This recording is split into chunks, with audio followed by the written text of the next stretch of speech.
জয় হরি বল। আপনাদের আগের একটি ভিডিওতে বলেছি যে শ্রীমৎ জটাধর ঘোষের বাড়ি আসার আরেকটি কারণ আছে। সেই কারণটি হচ্ছে আমার মেয়ে অনুশ্রী। মামনি যখন আমার গর্ভে ছিল তখন আমরা আলতাসুনো গ্রাম থেকে জানিনি যে আমাদের কি বাচ্চা হবে। আমরা শুধু ঈশ্বরে বিশ্বাস আর পূর্ণব্রহ্ম শ্রী শ্রী হরিচাঁদ মুক্তিবাড়ি গুরুচাঁদের প্রতি ভরসা রেখেছিলাম। অন্যদিকে তেমন কেউ জানতো না যে আমাদের আবার সন্তান আসছে। তো যারা জেনেছিল তারা প্রায় সবাই বলছিল ছেলে সন্তান হবে। শুধুমাত্র আমার দুই যা ছাড়া, এক হচ্ছে আমার যা শ্রীমতী মুক্তি রানী হালদার, অন্যজন আমার বড় দিদি শ্রীমতী রীনা রানী গোলদার।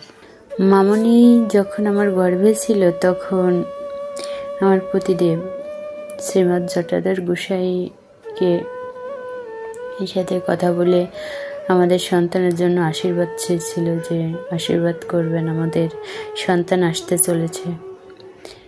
তো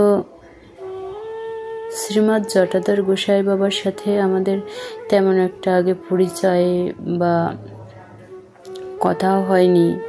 শ্রীধাম ওরাকান্দিতে 2 বার দেখা হয়েছিল, এই পর্যন্তই। তো এইভাবে আমাদের মামনি আসা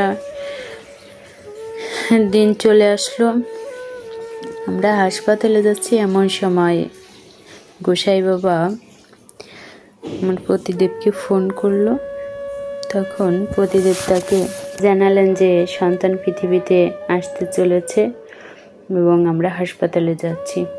তো এই কথা শুনে গোসাই বাবা হরিচাঁদ গুরুচাঁদের নামে ধ্বনি দিলেন এবং সেই সাথে আরও একটি কথা তাকে জানালেন গোসাই বাবা যে বাবা, তোমাকে একটা কথা বলি, আশ্রমের 6 কাঠা জমি বিক্রি হবে, তাই এই আশ্রমের এই জায়গাটা হলে ভালো হয়। তো পতিদেব তখন তাকে কিছুই জানায় নাই, কিন্তু তিনি মনে মনে মেনেছেন যে তার যদি কন্যা সন্তান হয় তাহলে আশ্রমের নামে 5 কাঠা জমি তিনি কিনে দিবেন। তো ঈশ্বরের অশেষ করুণায় পূর্ণব্রহ্ম হরিচাঁদ মুক্তিবাড়ি গুরুচাঁদের কৃপায় আমাদের কন্যা সন্তান ঘরে এলো। তো এই জন্যই এখানে আসা। আজকে ছিল এখানে ইলিশ মাছের মহোৎসব। আমরা সকালে আসছি, ঠাকুরের ভক্তদের সাথে নাম গুণাগুণ করলাম, হরিনাম কীর্তন করলাম। এখানে সুন্দর ডঙ্কা কীর্তন হচ্ছে।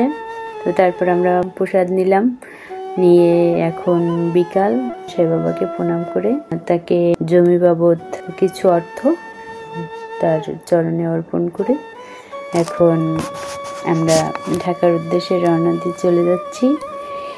জয় হরি বল সবাইকে।